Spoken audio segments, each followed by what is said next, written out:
in the grand unfolding narrative of human social life. Every story requires its archetypes. There must be heroes, allies, a chorus of supporters, and, inevitably, a villain. This antagonist is not always a malevolent force of evil. Often, their transgression is far more subtle, a quiet rebellion against the unspoken scripts that govern our interactions. In the complex social ecosystems of the modern world, a new kind of character has emerged to fill this role: the Sigma individual. This person is cast not for acts of villainy, but for a simple, profound refusal to perform according to the established norms.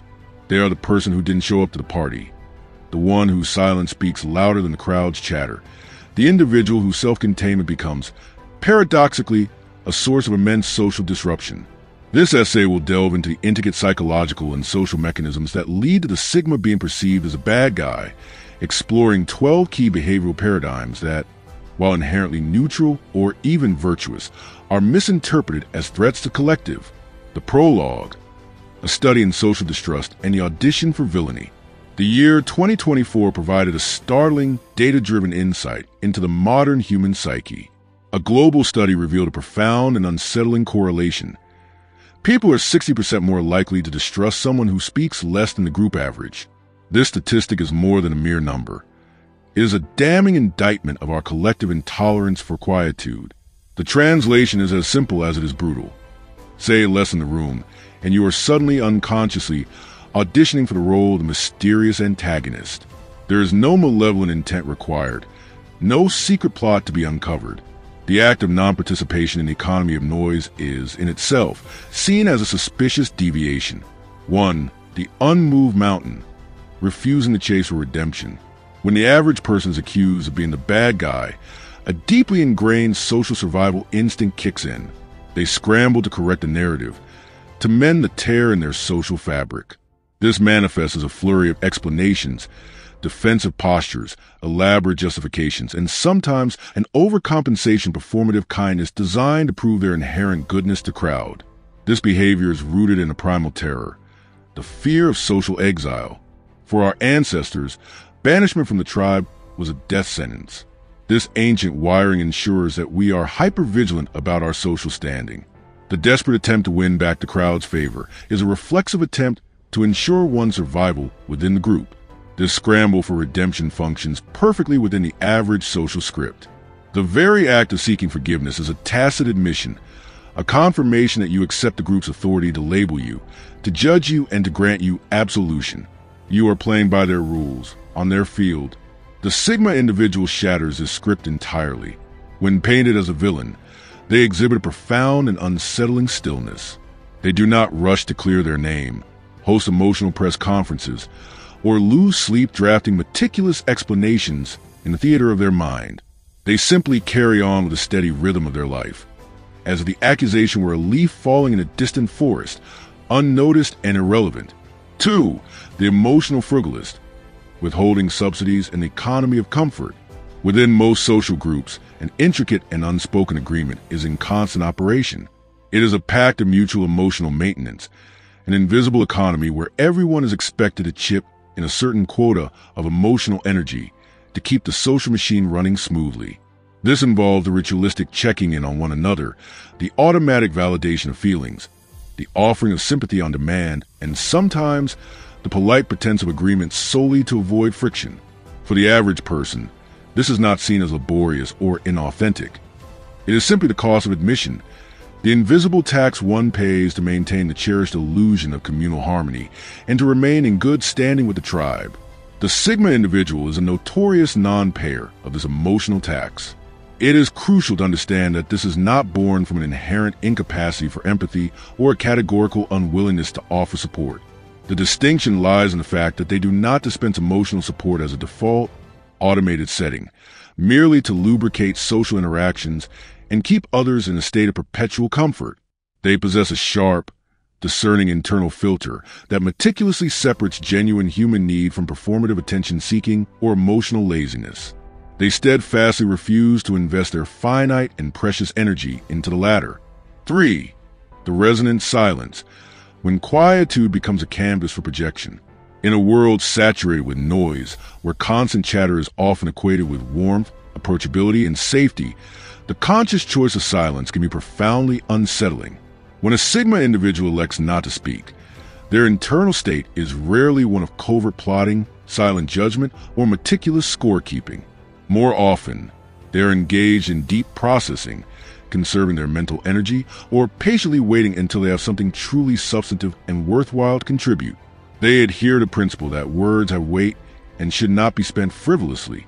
However, the average person, accustomed to conversations where every pause is immediately filled with nervous chatter or polite filler, finds this silence deeply discomforting. The quiet becomes a vacuum, and human psychology has a well-documented aversion to vacuums. The mind, seeking to resolve the uncertainty, rushes to fill the empty space with assumptions, narratives, and projections. These assumptions are almost never neutral. They are colored by the observer's own insecurities, biases, and unresolved anxieties. If someone feels unsure about a statement they have just made, they will project that uncertainty onto the Sigma, imagining that the silence is a form of mental critique. If they harbor guilt about a recent action, they will interpret the quietness as silent, seething disapproval.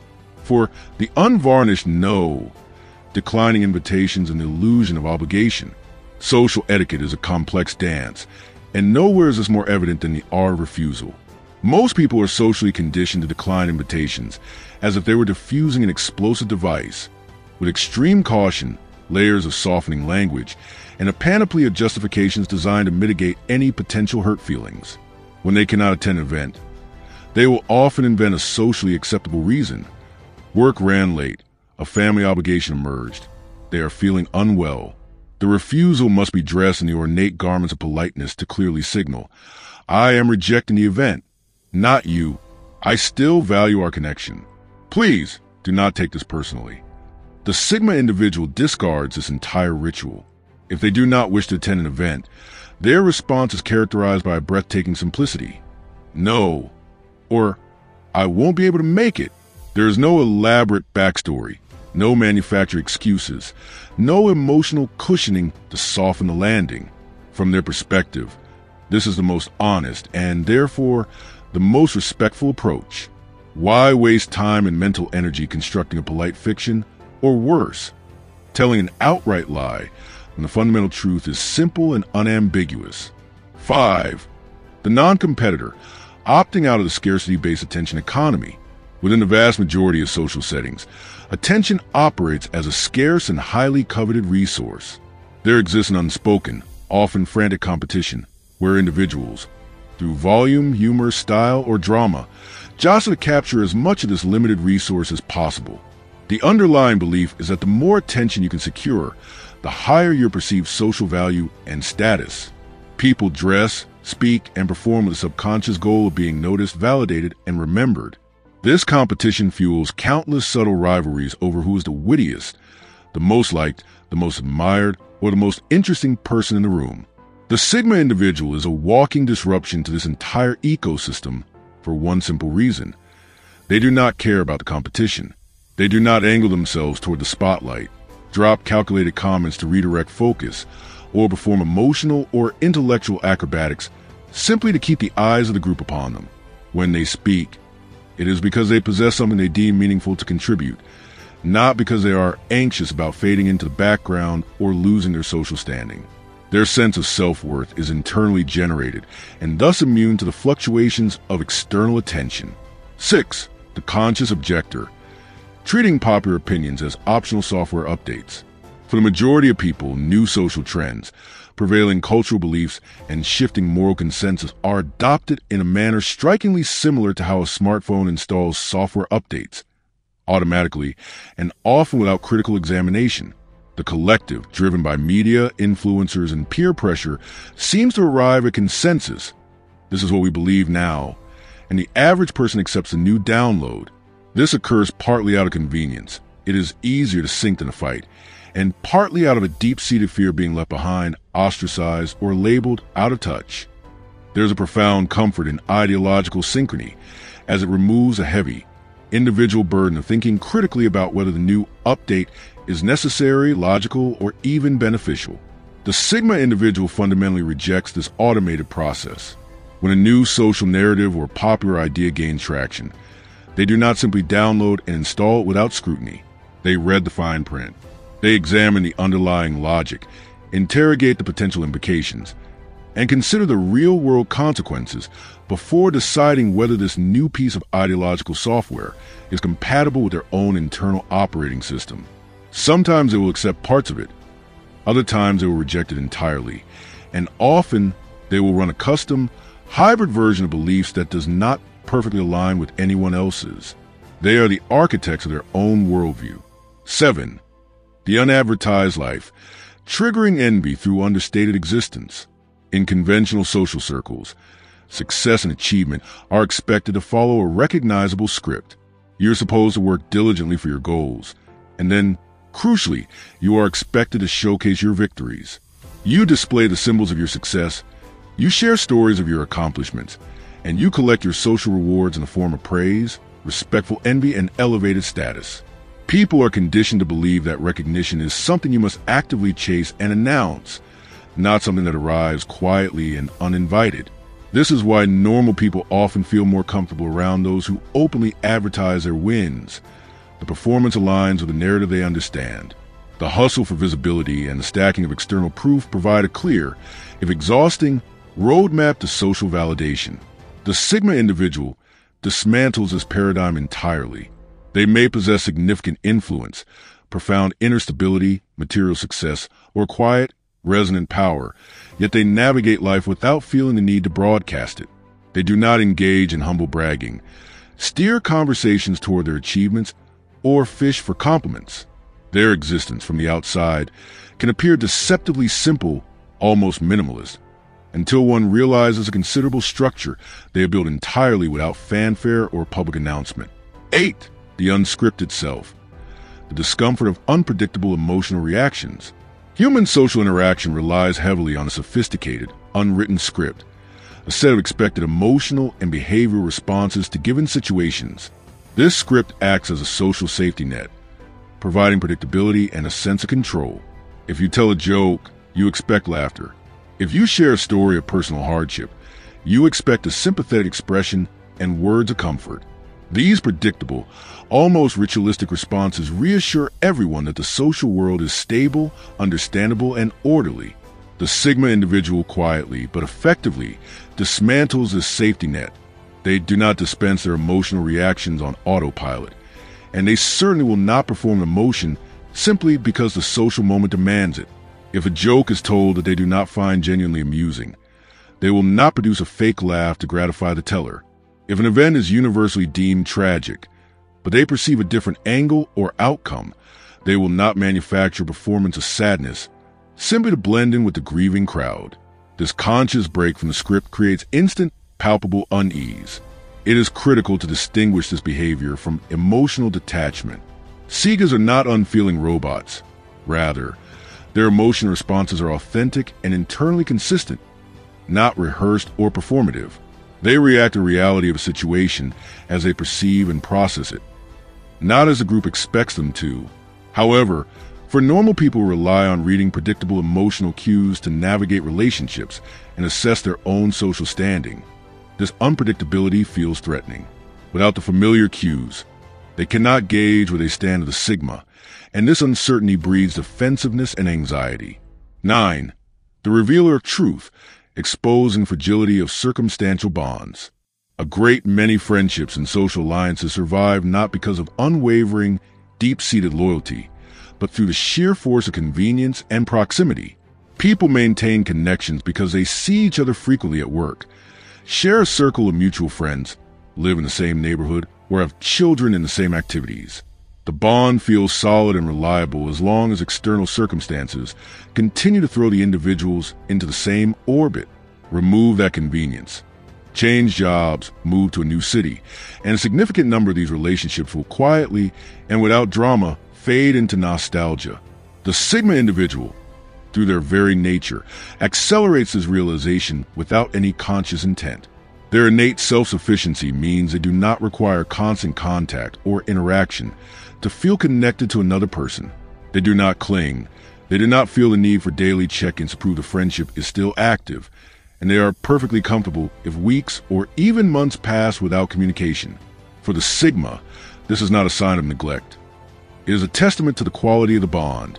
They believe that a true connection can withstand silence and distance, that its strength is proven in the ease with which it can be resumed. However, for the normal person, whose relational world is maintained through regular rituals, the frequent text, the weekly call, the monthly social event, this distance feels like a form of abandonment. The unspoken, uncomfortable truth they would rather not confront is that much of what they categorize as friendship is sustained by habit and proximity, not by profound, unconditional loyalty. The sigma's comfortable absence strips away the comforting veil of habit and exposes the underlying reality of a relationship. 10. The sovereign self, the willingness to be misunderstood in perpetuity. For the vast majority of people, there exists a powerful, almost reflexive impulse to correct a misunderstanding. When someone forms a mistaken and especially a negative opinion about them, they will engage in explanations, corrections, and over-clarifications until the record has been set straight. This is not always driven by a deep care for the accuser's opinion, but rather by an inability to tolerate the psychological weight of walking through life with a false label attached to their identity. For the average person, clearing one's name is an essential part of protecting their social reputation, and in the modern world, social reputation is often treated as a form of survival capital. The sigma individual possesses a radically different orientation toward this phenomenon. If someone misunderstands them, misinterprets their actions, or forms a negative conclusion about their character, they feel no compelling urge to set the record straight. They do not engage in reputation damage control, nor do they strive to win back the benefit of the doubt. They operate from a place of profound understanding that people will ultimately believe what they want to believe based on their own biases and limitations, and that contorting oneself to alter those beliefs is a futile and energy-draining endeavor. If living authentically and according to their own code means being consistently misread by a segment of the population, then that is a price they are willing to pay. This stance is deeply unsettling to those whose sense of self is contingent upon universal or near-universal approval. To them, the refusal to fight for one's social image can only be interpreted in one of two ways. Either as an admission of guilt, they must be guilty, which is why they want to defend themselves, or as an expression of supreme arrogance. They think they're above having to explain themselves. The very idea that an individual could live in a state of peace and self-assurance without the blanket approval of their peers threatens the foundational pillars of their social worldview. Their own reality is so dependent on external validation that its absence in another is incomprehensible and therefore suspicious. 11. The unintentional mirror reflecting collective insecurity. Most individuals navigate the complex journey of life without undertaking a deep, critical examination of their own motivations. They follow societal routines, adopt prevailing opinions, and participate in cultural traditions not as a result of conscious, deliberate choice, but rather through a process of social osmosis, because it is what everyone around them is doing. Beneath the surface of this compliant behavior often lies a driving force far less noble than genuine conviction. It is fear. The fear of rejection, the fear of standing out and being targeted, the fear of being wrong, and most powerfully, the fear of losing the approval and acceptance of the tribe. The sigma individual, without any conscious effort to expose or embarrass others, inadvertently disrupts this comfortable state of complacency. They live their lives guided by an internal compass, making decisions, both large and small, without first seeking the group's permission or considering its collective judgment. They speak when they determine they have something meaningful to contribute. They remain silent when they do not. And they make life choices based on their own values and desires, with little regard for how it will look to others. This lived independence acts like a powerful, unaimed spotlight that accidentally illuminates the motivations of everyone else in the room. Suddenly and often uncomfortably, it becomes apparent how much of what is considered normal behavior is actually driven by a deep-seated anxiety about fitting in, rather than by any authentic, personal desire. The effect of this accidental illumination is profound. The sigma is not openly pointing fingers or issuing critiques. They are simply existing in a different mode. Their mere presence demonstrates, in living color, that there is another, viable way to live, a path that does not require the constant, exhausting work of people pleasing in conformity. And once this alternative path has been witnessed, It cannot be unseen. 12. The non-participant, operating outside the herd's moral economy. Human societies, both large and small, often function as intricate moral economies. These are unspoken systems where approval, validation, and good person status are traded like a form of social currency. You signal your membership and virtue by agreeing with the group's consensus, echoing their collective outrage, showing up for their pre-approved causes, and validating their shared narratives. In return for this compliance, you are granted the rewards of belonging, moral safety, and a sense of righteous identity. Stray outside the boundaries of this economy, and the group reserves the right to revoke your membership, labeling you an outcast, a heretic, or a bad person. The Sigma individual dismantles this entire system through the simple, profound act of non-participation. They do not measure their self-worth or moral standing by the applause of the crowd or the accumulation of social approval points. They do not require the collective's blessing to feel justified in their choices, opinions, or lifestyle. This makes them immunized against the standard emotional levers of control that groups use to enforce conformity: guilt, shame, and the fear of exile. When an individual cannot be incentivized with approval or blackmailed with disapproval, they become a wild card in a world that is deeply obsessed with predictability and control. This immunity is terrifying to the average person because their own sense of power and safety is predicated on a shared, fundamental agreement that the herd's judgment is the ultimate, unassailable authority. If a single person can not only live but thrive without that authority, it proves, in a very tangible way, that the judgment was never as powerful or definitive as they had believed. This is a deeply destabilizing truth for anyone who has spent a lifetime chasing social approval, as if it were oxygen. To compound this threat, Sigas are not typically loud, confrontational rebels waving flags of opposition. They are quiet non-participants. Their rebellion is one of absence, not presence. This quietude is uniquely unsettling because it does not provide a clear target for a counterattack. You can debate, shame, or ostracize someone who is actively fighting you or begging to be readmitted to fold, but you cannot leverage someone who demonstrates no need for your social currency at all. They are simply off the grid of the moral economy. Conclusion: the unshakable truth in a world of performance. In the final analysis, the reason normal people so frequently cast a Sigma individual in the role of the bad guy has little to do with any inherent malice in the Sigma and everything to do with their function as a disruptive force. Sigas, by their very nature, do not bow to unspoken social rules. They do not fuel the social machine with inauthentic performances. They do not bend under the heavy weight of group expectations. In their steadfast journey, they inadvertently strip away the safety nets that most people do not even realize they have been clinging to for dear life. The predictable emotional reactions, the constant stream of validation, the comfortable illusions of unwavering loyalty and moral consensus. This stripping away is not an act of cruelty or a deliberate campaign of exposure. It is simply the inevitable byproduct of living according to one's own internal compass, of prioritizing self-awareness over social convenience. However, in a society where compliance is frequently mistaken for kindness and conformity is often equated with morality itself, the conscious choice of independence can appear to be a profound act of defiance. The Sigma becomes a mirror, not a flattering one that reflects back a curated image, but a clear, unforgiving one that reveals every crack, every compromise, every unexamined fear on the surface of the collective self. And when people are confronted with a reflection they do not like, the easiest and most instinctive response is not to change what they see, but to break the mirror. Sigas, in their profound self-understanding, accept this role without flinching. They comprehend that being true to their own nature will sometimes mean being misunderstood, resented, or outright vilified. They are willing to carry that label because what they value is a higher order: freedom over universal approval, substance over performance, and unvarnished truth over comforting illusion. The role they play is not truly that of the villain. It is a role of the unshakable, the sovereign, the self-contained. And perhaps in the end, that is the most terrifying quality of all.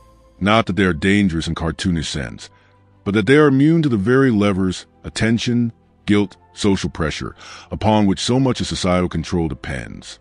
Someone who cannot be bribed, trapped, or bent is an anomaly in a system built on those mechanisms. The Sigma does not feel the need to clear their name or prove their goodness to the world.